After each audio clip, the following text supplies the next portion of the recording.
Budget 12 जून को पेश किए जाने का इम्कान। वफाकी वज़ीर तारिक फजल चौधरी ने एक्सपर्ट पैगाम में लिखा, कौमी असम्बली और सेनेट के इजलास कल तलब करने की समरी सदर मुमलिकत को भिजवा दी गई। ऐवान बाला का इजलास 4 बजे, कौमी असम्बली का 5 बजे होगा। ज़राए के मुताबिक बजट मंजूरी के तमाम मराहिल एक हफ्ते में मुकम्मल करने का फैसला किया गया। बजट पर बहस मुख्तसर रखी जाएगी।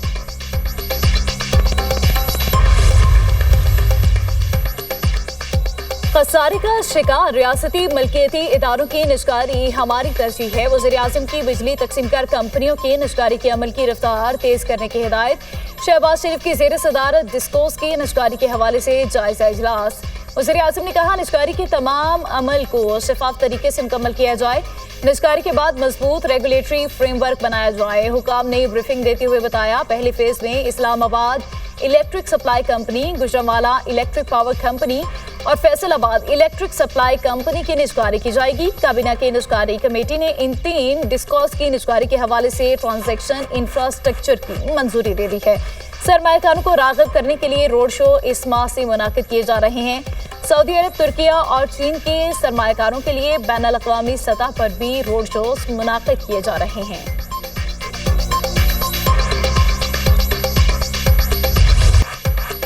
फील्ड मार्शल सैयद आसिम मुनीर से लेबनान के आर्मी चीफ की मुलाकात। ISPR के मुताबिक मुलाकात में बाहमी दिलचस्पी के उमूर पर तबादला ख्याल किया गया। खित्ते की सिक्योरिटी सूरत हाल और दिफाई ताउन के उमूर पर भी गुफ्तगू। दो तरफा अस्करी ताउन बढ़ाने पर भी बातचीत। तरबियती ताउन और इदारा जाती रवाबित को फ़रोग़ देने पर इत्तफाक। फील्ड मार्शल का लेबनान से देरीना ताल्लुकात की अहमियत पर जोर। फील्ड मार्शल सैयद आसिम मुनीर का लेबनानी मुसल्लह अफ़वाज के साथ दिफाई ताउन मज़ीद वसी करने के आज़म का यादा। कहा, पाक आर्मी दिफाई ताउन के फ़रोग़ के लिए पुरज़्म है। लेबनानी आर्मी चीफ ने इलाकाई अमन और इस्तेहकाम के लिए पाक फ़ौज के किरदार की तारीफ की। जनरल रुडोल्फ हेकल ने पाक अफ़वाज की पेशावराना सलाहियतों को सराहा। लेबनान के आर्मी चीफ को GHQ आमद पर गार्ड ऑफ ऑनर भी पेश किया गया।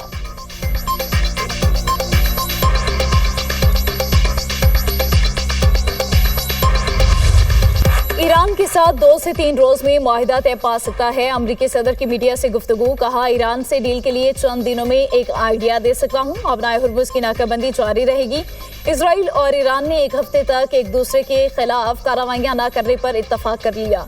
इजरायली वज़ीर-ए-आज़म नेतन्याहू से इंतहाई मुस्बत गुफ्तगू हुई। इसराइल पर हमला हुआ, उसने जवाब दिया और अब मामला खत्म हो गया। अमरीका ईरान के साथ मुआहिदे के आखिरी मरहले में दाखिल हो चुका। मुआहिदे के तहत ईरान को किसी भी सूरत जोहरी हथियार हासिल करने की इजाज़त नहीं होगी। मुआहिदे पर दस्तखत होते ही अबनाए हुर्मुज़ फौरी तौर पर खोल दी जाएगी।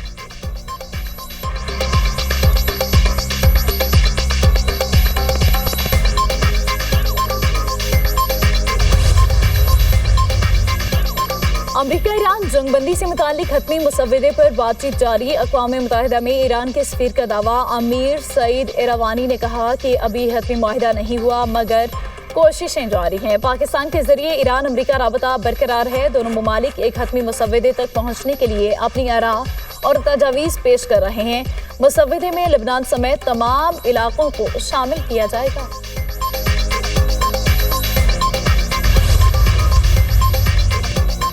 अमरीका संजीदगी दिखाए तो मुज़ाकरात पर कोई एतराज़ नहीं। ईरानी पार्लियामेंट की कौमी सलामती कमेटी के सरबराह इब्राहिम अजीज़ी का CNN को इंटरव्यू। कहा, ईरान और अमरीका के दरमियान बदएतमादी की फ़ज़ा मौजूद है। वाशिंगटन को मुज़ाकरात के लिए हमारा एतमाद बहाल करना होगा। ईरान को अमरीका बिलखसूस सदर ट्रंप की जानिब से संजीदगी नजर आई तो मुज़ाकरात करेंगे।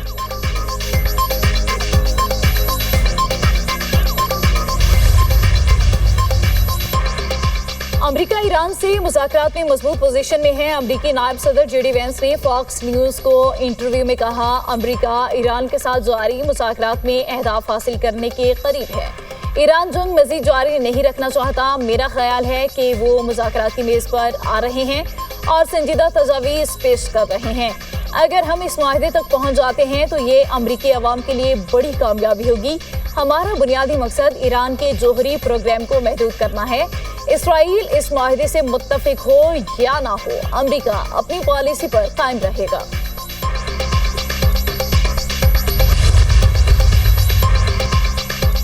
دشمن نے کم سے کم وقت میں ایرانی رد عمل کی تلخی کا مزہ چکھ لیا۔ ایرانی نائب صدر رضا عارف نے کہا ایران کے بھرپور حملوں کے بعد اسرائیل جنگ بندی کی بھیک مانگنے پر مجبور ہو گیا۔ آپریشن نصر نے ایرانی مزاحمت کی ایک نئی سطح کا مظاہرہ کیا۔ ہم کسی سے جنگ نہیں چاہتے، اپنی سرزمین کے دفاع میں ہچکچاہٹ محسوس نہیں کریں گے، اپنی قومی سلامتی اور دفاعی مفادات کے تحفظ کے لیے ہر ممکن قدم اٹھاتے رہیں گے۔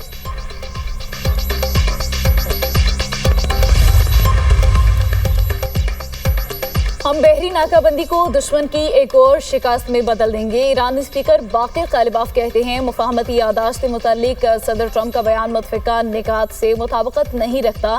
ایسا لگتا ہے امریکہ جنگ بندی اور مذاکرات کا خواہاں نہیں، جنگ کا خاتمہ اور خطے میں استحکام ہمارا مقصد ہے۔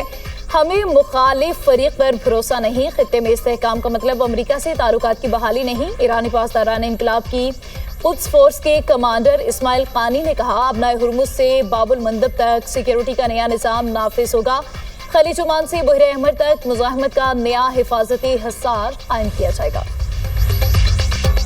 فتنہ الخوارج بھارت اور کالعدم عوامی ایکشن کمیٹی کا گٹھ جوڑ بے نقاب، ہوشربا انکشافات منظر عام پر۔ افغانستان میں فتنہ الخوارج اور بھارتی خفیہ ایجنسی را کے لیے سرگرم، خارجی شہزاد کے کالعدم ایکشن کمیٹی سے روابط۔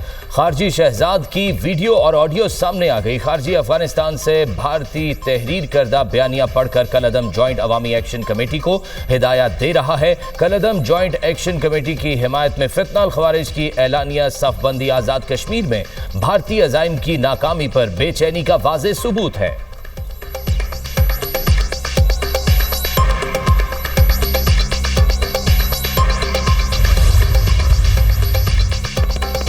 کالعدم جوائنٹ عوامی ایکشن کمیٹی کی احتجاجی کال کو آزاد کشمیر کے عوام نے یکسر مسترد کر دیا۔ مظفر آباد، میرپور، باغ اور دیگر علاقوں کے عوام کا کالعدم جوائنٹ عوامی ایکشن کمیٹی کے احتجاج کا حصہ بننے سے انکار۔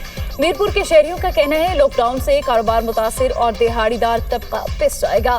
احتجاج پرتشدد ہوا تو دشمن فائدہ اٹھائے گا، معاملے کا حل صرف مذاکرات کے ذریعے کیا جائے۔ پاکستان اور کشمیر ایک دوسرے سے جدا نہیں ہو سکتے، شرپسندی کی اجازت نہیں دی جائے گی۔ کالعدم جوائنٹ عوامی ایکشن کمیٹی کے احتجاج سے آزاد کشمیر کا پرامن ماحول خراب ہوگا۔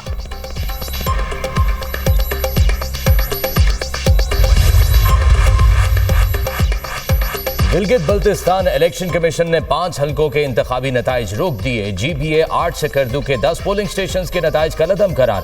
15 جون کو دوبارہ پولنگ کا نوٹیفیکیشن جاری۔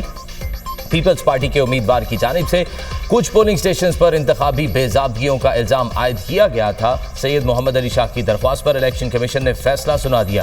الیکشن کمیشن نے G B 15 Diamer 1، G B 16 Diamer 2 اور جی بی 17 دیامیر 3 داریل کے انتخابی نتائج بھی روک دیے۔ جی بی 13 استور کے نتائج بھی روک لیے گئے۔ مذکورہ حلقوں کے پولنگ سٹیشنز پر دوبارہ پولنگ مکمل ہونے تک نتائج جاری نہیں ہوں گے۔ ریٹرننگ افسران کو پوسٹل بیلٹس کھولنے، گنتی اور حتمی نتائج جاری رکھنے سے روکا گیا ہے۔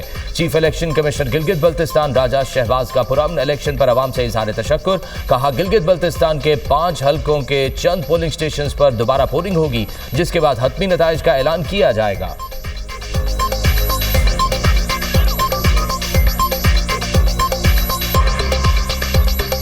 24 حلقوں میں 24 حلقے ہیں، ان کے تقریباً فارم 47 سب کا بن گیا ہے۔ اب ان میں سے کوئی 5 حلقے ایسے ہیں جن میں ری پولنگ کے لیے درخواستیں آئی تھی اور وہ متعلقہ ڈی آر او صاحبان نے ریکمنڈ کیا تھا۔ ان کے ریکمنڈیشن کو مد نظر رکھتے ہوئے میں نے ان پر ری پولنگ کا میں نے شیڈول دیا ہے 15 جون کو ری پولنگ ہوگا ان سٹیشنوں میں۔